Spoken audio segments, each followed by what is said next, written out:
It would take 1,000,000 men 1,000 years to take Tarawa. Those words, spoken by Rear Admiral Shibasaki, echoed across the Pacific like a taunt. To the Japanese commander, Tarawa was impregnable, a fortress built upon coral, defended by men who would fight to the last breath. Yet history would prove his boast disastrously wrong. Tarawa was not just another speck in the ocean. It was a dagger pointing straight into the heart of the Central Pacific. Shaped like a crooked finger, the atoll's most vital feature was Batio Island, less than 3 miles long but bristling with firepower. The Japanese had transformed this sliver of land into a labyrinth of death, concrete pillboxes, log bunkers reinforced with sand, barbed wire entanglements, trenches dug deep into coral.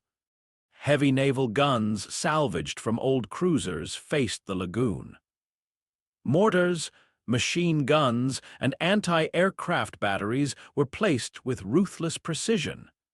Any force that tried to land would be forced to bleed for every foot of sand. Beyond the bunkers lay the sea itself, as much an enemy as the soldiers waiting ashore. Tarawa's shallow reefs extended hundreds of yards from the beach, a barrier that could trap landing craft in the open. Low tides turned the lagoon into a killing ground. For the Japanese, it was nature itself conspiring in their defense. For the Americans, it was the first real test of a new strategy. The war in the Pacific had raged for nearly 2 years, but the decisive phase was now beginning. Admiral Chester Nimitz's plan, Operation Galvanic, would pierce the Japanese defensive ring across the Central Pacific, island by island. Tarawa was the opening move, chosen because of its airfield. From Batio, U.S. bombers could strike deep into the Marshalls, paving the way for the long march toward the Philippines and ultimately Japan itself. But the stakes were more than strategic. For the United States Marine Corps, this was their trial by fire. Amphibious doctrine, carefully written in manuals and tested in small raids, had never been tried against a fortress of this scale. Could Marines storm a heavily fortified island under full enemy fire? Could the Navy deliver them across reefs, through surf, and onto hostile beaches intact? These questions had answers that could only be written in blood.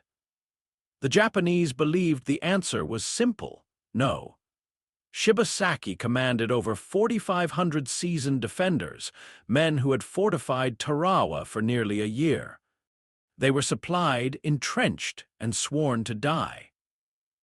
Behind the pillboxes, another 2,000 Korean laborers had built the defenses, coral walls, coconut log barricades, and steel obstacles lurking just below the waterline. To the defenders, Tarawa was a steel trap with one grim purpose: to chew up American lives. Yet on carriers and transports spread across the Pacific, the Marines of the 2nd Division readied themselves. They were young, most barely out of their teens, carrying rifles, flamethrowers, and unshakable determination. The sea was rough, the air heavy with salt, but morale was unbroken. They knew the boast, knew the island's reputation, but none of them expected to fail. The thought of breaking Japan's fortress with their own hands gave them courage. Still, commanders knew this would not be easy. The tides around Tarawa were unpredictable. Aerial reconnaissance showed defenses stronger than anticipated. The Navy's bombardment would be fierce, but no one believed it would destroy every bunker. Even the best-case scenario promised hell. As dawn approached on November 20, 1943, engines rumbled aboard carriers and transports. Higgins boats bobbed on waves, amphibious tractors lined the decks, and Marines checked their weapons one last time. Somewhere beyond the horizon, Shibasaki's fortress waited. His boast still hung in the air, daring the Americans to test it. In less than 76 hours, history would judge which side had built their truth upon coral and which upon sand. Dawn broke over Tarawa on November 20, 1943, with a thunder that shook the ocean itself. At 500 a.m., U.S. battleships and cruisers unleashed their fury. The lagoon boiled as shells tore into the island. Plumes of smoke and fire rose high above the palm trees. For 3 hours, the bombardment continued, pulverizing pillboxes, flattening defenses, and sending shockwaves through the Japanese stronghold. To the Marines watching from their transports, it seemed impossible that anything on Batio could survive. "Nothing could live through that," one whispered. The men believed they were stepping into ruins, into victory already half won. But beneath the smoke, the defenders endured. Buried deep in reinforced bunkers, Japanese gunners clutched their weapons, waiting. They knew the storm would pass. When it did, they would have their moment. At 900 a.m., the bombardment lifted. The signal was given. Higgins boats and amphibious tractors, LVTs, the ungainly Amtraks, churned forward, carrying wave after wave of Marines toward the reef-fringed shore. Engines roared, water surged, and the assault on Tarawa began. Almost at once, disaster struck. The tide, predicted to be high enough for landing craft to cross the reef, had failed. Higgins' boats scraped and stuck on coral several hundred yards from the beach. Marines leapt over the sides, plunging into waist-deep, sometimes chest-deep water, rifles held high, packs dragging them down. The surf was alive with gunfire before they had gone 10 yards. From hidden bunkers, Japanese machine guns spat streams of bullets. Mortars plunged into the lagoon, erupting among the Marines. Amtraks that managed to crawl over the reef became prime targets, shells tearing through their thin armor. Men waded on foot, splashing forward, many cut down before reaching the sand. The water turned red, bodies floating in the surf beside wrecked boats and gear. The beach itself was no sanctuary. It was a killing ground. Marines who reached the sand clawed forward through barbed wire, crawling into shallow craters for cover. Machine gun nests cut down any who stood upright. Officers, standing waist-deep in surf, shouted and waved men forward only to fall themselves. Company after company was shattered, leaders killed before they could rally their men. Amid the chaos, acts of desperate courage flared. Drivers of Amtraks, under fire from every direction, turned their ungainly machines into shields, ferrying Marines across reefs even as shells ripped into their hulls. Navy corpsmen waded into the surf again and again, dragging wounded men back under sheets of fire, refusing to leave them to drown. On the beach, Marines armed with flamethrowers and satchel charges crawled toward pillboxes, burning and blasting their way forward yard by yard. Still, progress was agonizingly slow. Communications broke down. Radios soaked with seawater went silent. Artillery support was erratic. Confusion reigned, and the Japanese were relentless. Time after time, Marines were forced to huddle behind the corpses of their comrades, using the dead as shields against fire. The courage to rise and move forward was measured in inches and in blood. By afternoon, small footholds existed on the beaches, tenuous and isolated. In some sectors, Marines were pinned at the waterline, unable to advance, unable to retreat. Ammunition ran low, water bottles emptied under the tropical sun, and the cries of the wounded echoed across the lagoon. Japanese gunners showed no mercy. To cross the last 50 yards of open sand often meant certain death. Yet even in this crucible, the Marines refused to break. Junior officers took command where colonels had fallen. Sergeants rallied scattered men into squads, charging pillboxes with grenades. Individual Marines crawled alone toward bunkers, firing rifles point-blank into firing slits. By evening, a thin line of sand was held, paid for with staggering losses. But the cost was only the beginning. Of the 5,000 Marines who had landed that day, more than 1,500 were dead or wounded. Tanks bogged down or destroyed, artillery still stranded offshore, and most of the island's defenses intact. Tarawa had bared its teeth. The boast of Shibasaki still seemed grimly possible. As night fell, the survivors dug in on the beaches. Smoke drifted across the lagoon, blotting out the stars. The cries of the dying mingled with the crackle of rifles and the thud of grenades. Exhausted Marines clutched their weapons, waiting for counterattack. They had gained a beachhead, but barely. Tarawa was far from broken. The battle had only begun. The second day on Tarawa began not with confidence, but with grim resolve. The beaches were littered with bodies, equipment, and shattered boats. Smoke hung low over the island, mingling with the stench of blood and salt water. Yet as the sun rose on November 21, the Marines of the 2nd Division knew there was only one direction to move: forward. They advanced inch by inch, crawling across sand pockmarked by shell craters, every movement under the eyes of Japanese gunners. Flamethrowers roared to life, their jets of fire searing bunkers that had survived the naval bombardment. Grenades arced through the air, followed by the concussive roar of satchel charges packed with TNT. Pillboxes that had seemed indestructible the day before went up in flame and smoke, defenders inside incinerated or buried alive. The fighting was brutally close. Marines pressed through tangled trenches where Japanese soldiers waited in ambush. Bayonets clashed, rifles fired at point-blank range, and knives flashed in hand-to-hand combat. The sand turned black with soot and red with blood. Entire squads vanished in explosions as mortars found their mark, and yet the line moved slowly, relentlessly. Each bunker destroyed was one less machine gun cutting down men on the beach. Each yard gained was paid for in lives, but it was gained nonetheless. Commanders, stripped of formality, directed their men from the very front. Officers shouted orders while crawling through the sand, maps abandoned in favor of instinct and improvisation.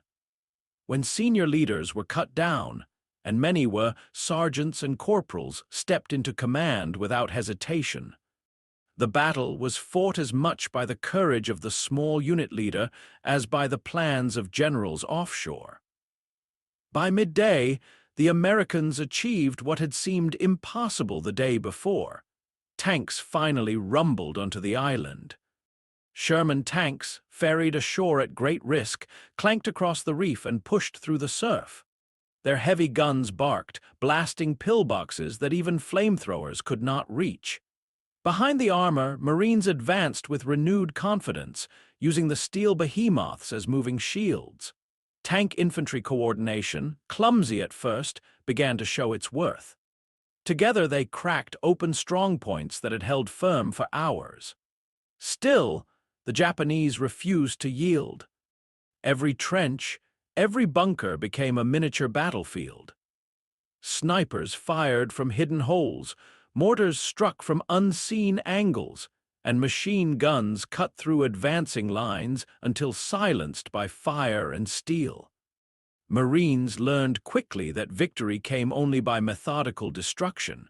One bunker at a time, one trench at a time, often at the muzzle of a flamethrower. As darkness fell on the second day, the defenders launched their answer. Across the shattered island, Japanese soldiers rose from the ruins and hurled themselves forward in suicidal charges. Screaming, armed with rifles, bayonets, and grenades, they rushed the Marine lines. The night erupted with fire. Tracers lanced across the dark, grenades flashed like lightning, and flamethrowers roared into the charging mass. Entire waves of attackers were cut down before reaching American lines, but others crashed into foxholes, fighting hand to hand in the blackness. Marines held their ground, stabbing, firing, and clubbing with rifle butts until the last cries faded into silence. By dawn, the sand was littered with the bodies of hundreds of Japanese dead.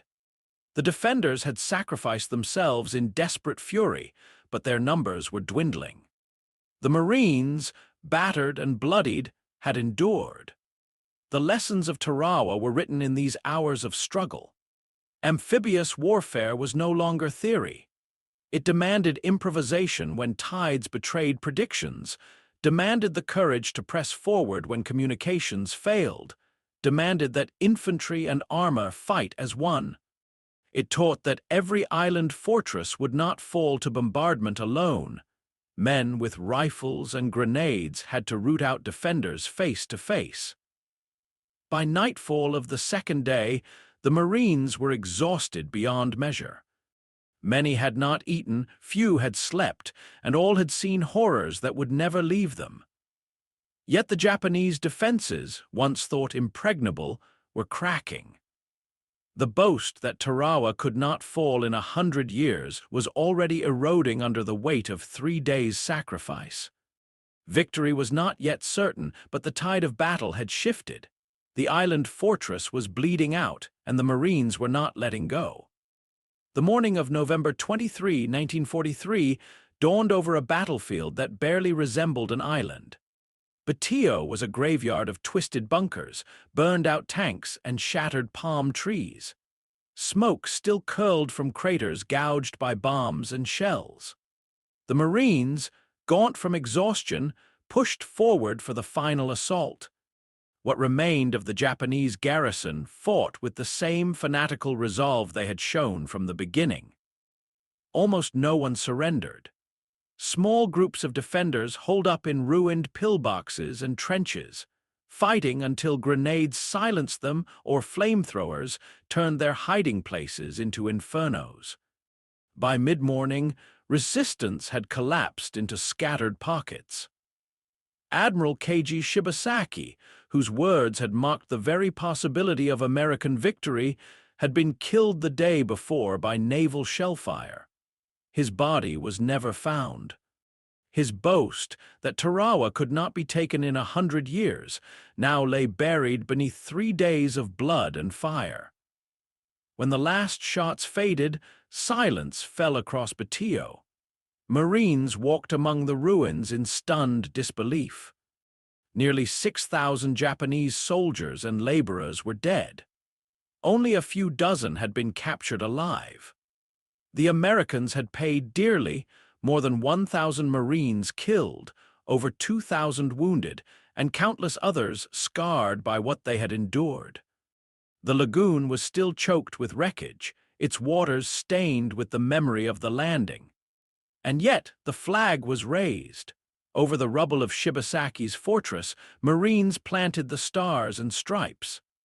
Around them lay the debris of war, shattered helmets, abandoned rifles, spent casings, and the silent forms of friend and foe alike. It was a victory measured not in glory, but in survival. Tarawa was the proof of concept for amphibious assault. It was a trial by fire that taught hard lessons. The bombardment alone could not clear every defense. Tides and reefs could turn planning into disaster. Tank and infantry coordination was essential. And above all, victory demanded a willingness to endure unimaginable cost. The price paid at Tarawa was terrible, but those lessons would save thousands of lives in battles still to come at Saipan, Peleliu, Iwo Jima, and Okinawa. For the Marines, Tarawa became legend. Veterans spoke of the coral sand soaked with blood, of comrades who never left the reef, of courage forged under fire.